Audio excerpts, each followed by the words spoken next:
आज के इस एग्जाम में काफी अनएक्सपेक्टेड चीजें देखने को मिली। मैं वो नई चीजें उसमें ऐड हुई हैं। सबसे पहले तो ऊपर हर एक पेज के ऊपर जैसे नए जो स्टूडेंट एग्जाम देंगे तो सबसे पहले शुरुआत कहाँ से होगी, एग्जाम का ओवरव्यू। मतलब आपको क्या लगता है जो करंट अफेयर्स था वो कहाँ से कहाँ तक बचे। Hello everyone and welcome to engineers फाला।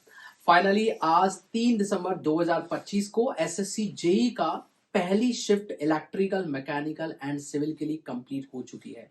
उम्मीद है कि आप लोगों ने अगर पेपर दिया था तो बहुत अच्छे तरीके से आपने अपना 100% एफर्ट्स उसमें डाले होंगे और रिजल्ट भी उसी तरीके से आपको देखने को मिलेगा। लेकिन आज के इस एग्जाम में काफी अनएक्सपेक्टेड चीजें देखने को मिली। मैं एक ही करके शुरुआत करूंगा, आपको समझाने की कोशिश करूंगा। सबसे पहली बात तो इस बार आपका जो एग्जाम था वो एडीक्यूटी ने करवाया है। तो एडीक्यूटी का जो एग्जाम इंटरफेस है, जो पेपर लेने का जो इंटरफेस था वो टोटली डिफरेंट था।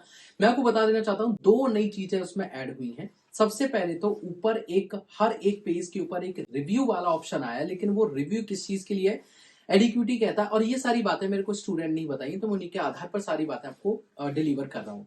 तो स्टूडेंट ने बताया कि सर जब हम लोग कोई भी क्वेश्चन दिया गया है तो मान लीजिए अगर आपको लग रहा है कि वो क्वेश्चन गलत है, फ्रेम ही गलत किया गया है या क्वेश्चन में कुछ गलतियां हैं, तो आप उसको वहीं के वहीं रिव्यू मार्क कर सकते हैं।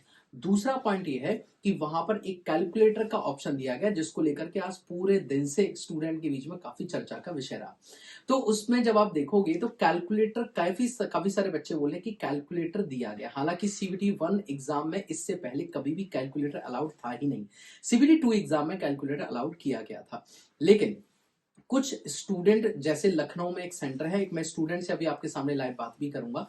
एक सेंटर पर स्टूडेंट बताते हैं कि उसमें कैलकुलेटर का ऑप्शन है, लेकिन उस पर क्लिक करने पर कंप्यूटर हैंग हो गया था। तो मैंने वापस उस पर क्लिक ही नहीं किया कि कहीं मेरा कंप्यूटर वापस से हैंग ना हो जाए।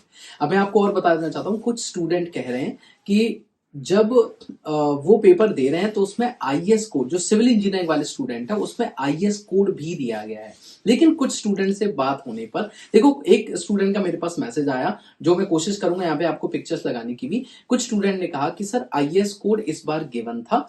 अब उनका कहना या तो ये हो सकता है कि पूरा आईएएस कोड आप लोगों को एज अ डॉक्यूमेंट वहां पे दिया गया है, लेकिन एक स्टूडेंट ने मुझे बताया कि सर आईएएस कोड गिवन नहीं था, लेकिन उससे रिलेटेड जो डेटा है वो हमें क्वेश्चंस के अंदर ही गिवन था। उसमें स्पेशली मेंशन था आईएएस कोड 456-2000 और उससे रिलेटेड कुछ डेटा आप लोगों को दिया गया था। ये बात है पूरी। अब इसमें कितनी सच्चाई है वो मैं और रिव्यू करके बता रहा हूं। लेकिन दो स्टूडेंट, एक ने डायरेक्ट बोला कि सर आईएएस कोड गिवन था, और एक स्टूडेंट ने बोला कि सर आईएएस कोड क्वेश्चन के अंदर उसके रिलेटेड डेटा आपको गिवन था। अब मैं बात कर लेता हूं कि एग्जाम का जो ओवरऑल जो वेटेज है वो किस तरीके का रहा। देखिए सबसे पहला जो पॉइंट है वो ये है कि इस बार लॉजिकल रीजनिंग आपसे ज्यादा पूछी जा रही है, लॉजिकल रीजनिंग। दूसरा पॉइंट ये है कि जीके वाला जो पोर्शन है उसमें करंट अफेयर्स का जो पार्ट है उसको बढ़ा दिया गया है, और जो टेक्निकल वाला पार्ट है उसमें कुछ सब्जेक्ट का वेटेज जो पहले कम था, कुछ सब्जेक्ट का वैसा है, कुछ सब्जेक्ट में बदलाव भी देखने को मिले।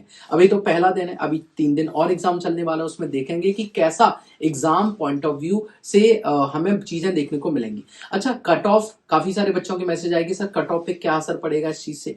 देखो कट ऑफ का असर तब समझा जाता है जब ओवरऑल सारी शिफ्ट कंप्लीट हो जाती है और उसके बाद ही आंसर की आती है। तो जब फाइनल शिफ्ट हो जाएंगी ना कंप्लीट, उसके बाद में कट ऑफ पे असर कैसा पड़ सकता है वो बताएं। क्योंकि एग्जाम डिफिकल्टी लेवल, कितने स्टूडेंट ने एग्जाम में अपियर हुए, काफी सारे फैक्टर्स के ऊपर कट ऑफ जो है वो डिपेंड करेगी। तो अभी से उसका मत सोचिए, अभी सीबीटी 2 के बारे में सोचिए जब आपका सीबीटी 1 का एग्जाम हो जाता है। ठीक है। अच्छा, एक स्टूडेंट से हम लोग बात करते हैं, समझते हैं कि क्या प्रॉब्लम उनको फेस हुई, किन किन बातों को आपको ध्यान रखना है। अच्छा, एक चीज और बतानी है आप लोगों को कि इस बार ना, पहले क्या होता था 200 क्वेश्चन एक साथ दे देता था, लेकिन एडीक्यूटी के नए एग्जाम पैटर्न में क्या हुआ है कि सेक्शन बना दिए 3। सबसे पहले जो सेक्शन है वो रीजनिंग का है, दूसरा जो सेक्शन है वो आपके पास में जीके जीएस का है, और उसके बाद तीसरा सेक्शन टेक्निकल का है। जब तक आप एक सेक्शन से दूसरे सेक्शन में शिफ्ट करने के लिए स्विच वाले बटन पे क्लिक नहीं करेंगे, जैसे आपको सेक्शन 2 पे जाना है, जब तक उस पर क्लिक नहीं करेंगे तब तक सेक्शन 1 ही चलता रहेगा। ठीक है, तो ये भी एक बड़ा चेंज आपको देखने को मिला है। बाकी जो इंटरफेस है वो एडीक्यूटी का बिल्कुल डिफरेंट है। वैसे मैंने बताया दो नए ऑप्शन आ चुके हैं, एक रिव्यू का ऑप्शन है और एक आपके पास कैलकुलेटर का ऑप्शन है। अब कैलकुलेटर का ऑप्शन कुछ बच्चों के में ओपन हो रहा है, कुछ बच्चों के में नहीं ओपन हो रहा है। एक बार कॉल पे डिस्कस करेंगे एक स्टूडेंट के साथ और उनका रियल एक्सपीरियंस समझेंगे कि कैसा था उनका एग्जाम सेंटर, कहाँ पे था, क्या प्रॉब्लम्स थी, क्या क्या इश्यूज आए नेटवर्क को लेकर के, सर्वर को लेकर के। चलिए एक बार बात कर लेते हैं। ठीक है।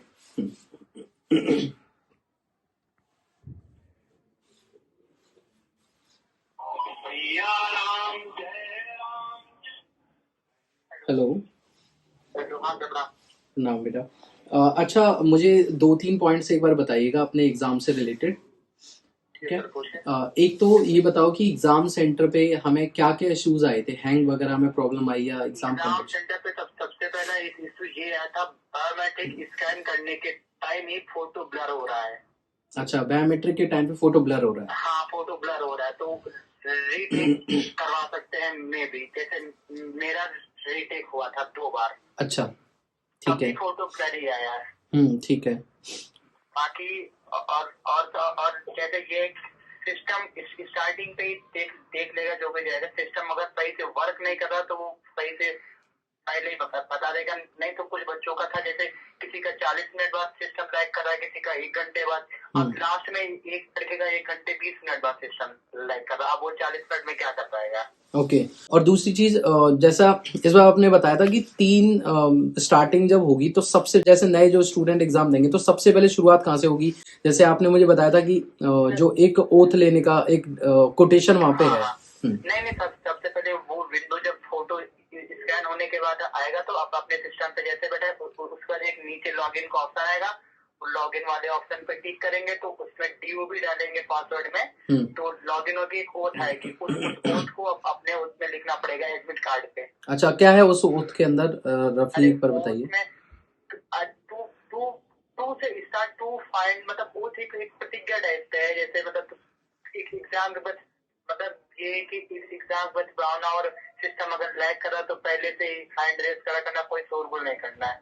अच्छा, ये उस ओथ में। ठीक है। अच्छा, एग्जाम का ओवरव्यू, मतलब आपको क्या लगता है जो करंट अफेयर्स था वो कहाँ से कहाँ तक बच्चे को भी पढ़ लेना चाहिए? करंट अफेयर्स से 2024 सितंबर से लेके मिड 2025 तक का करंट अफेयर्स है। अच्छा, ठीक है। जुलाई लास्ट तक का, उसके बाद कहीं भी करंट अफेयर्स नहीं है। और रीजनिंग में कौन सा सेक्शन ज्यादा आ रहा है? रीजनिंग में सबसे ज्यादा लॉजिकल रीजनिंग आ रहा है। लॉजिकल रीजनिंग से आज की कम से कम करीब 20 से 25 क्वेश्चन था लॉजिकल रीजनिंग से। ठीक है, लॉजिकल रीजनिंग से, और अल्फाबेट से थे 6 क्वेश्चन। ठीक है। अच्छा, टेक्निकली आप मुझे बताएं कि टेक्निकल जो पेपर होता है, टेक्निकल पेपर का ओवरव्यू मतलब इतना बता दीजिए सिर्फ कि मॉडरेट लगा आपको, इजी था, एक एवरेज स्टूडेंट डिप्लोमा वाला देगा या डिग्री वाला तो उसके लिए कैसा रहेगा? मॉडरेट ही था सर, मेरे हिसाब से मॉडरेट है। डिप्लोमा मैं भी हूँ लेकिन मॉडरेट है सर। अगर वो लड़का लैंग्वेज पकड़ पा रहा तो पेपर इजी लगेगा उसको, बाकी पेपर मॉडरेट है। अच्छा, ठीक है, नहीं जा रहा है। ओके। और जैसा आप एक और पॉइंट पे डिस्कस हम कर रहे थे कि उसमें 3 सेक्शंस होंगे लाइक पेपर के अंदर। जी, part A, part B, part C. ठीक है। तो उस पार्ट ए में रीजनिंग होगी सबसे पहले, होगा, और जब तक आप पार्ट 2 पे शिफ्ट नहीं करोगे तब तक आप पार्ट 1 में के अंदर ही रहोगे। नहीं ऐसा नहीं सर। नहीं, मतलब ऐसा आप बता दीजिए। अब जैसे पार्ट 1 से आपको पार्ट 2 भी करना है तो थोड़ी देर, मतलब 1-2 क्वेश्चन पार्ट 1 के अटेम्प्ट करके पार्ट सी में तभी आ सकते हो। अच्छा, ओके, ठीक है। हाँ, बाकी और जैसे पार्ट 1 पे आपने एक क्वेश्चन कर दिया, अगर पार्ट 2 में टैप नहीं करोगे तो आप पार्ट 1 पे ही अटके रहोगे। अच्छा, और कैलकुलेटर वाला, टाइप करना। हाँ, और कैलकुलेटर वाला एक ऑप्शन और बताइए। कैलकुलेटर में बच्चे बड़ा कंफ्यूज है सर। कैलकुलेटर जैसे मेरे में था तो मैंने कैलकुलेटर पे टैप किया तो मेरा सिस्टम लैग करने लगा, तो मैं तो दोबारा कैलकुलेटर पे टैप नहीं किया हूँ। अच्छा, लेकिन कुछ स्टूडेंट का ओपन भी हुआ ऑप्शन है। अच्छा, ठीक है। हाँ। और एक आईएस कोड वाला ऑप्शन हो, बताओ आईएस कोड के अलग से दिया गया डॉक्यूमेंट? आईएस कोड का ऑप्शन नहीं है, बस उसमें लिखा होगा आईएस कोड है। अच्छा, ठीक है, ठीक है। आईएस कोड 456/2000 से ये क्वेश्चन लिया गया है, बस ये समझ सकते हैं। अच्छा, ठीक है, ठीक है, चलिए, ठीक है। जैसे सर अगर आप वीडियो बना रहे हैं तो आईएस कोड में आप ये बता देना कितना आपने इम्पोर्टेंट वाली वो जो टेबल प्रोवाइड कराई है वो अगर पढ़ के जाएंगे तो मेरे हिसाब से कम अगर आरटीसी का और इसकी दोनों की टेबल अगर उठा के बच्चे पढ़ के जाएंगे तो कम से कम 10 से 12 क्वेश्चन बन जाएंगे।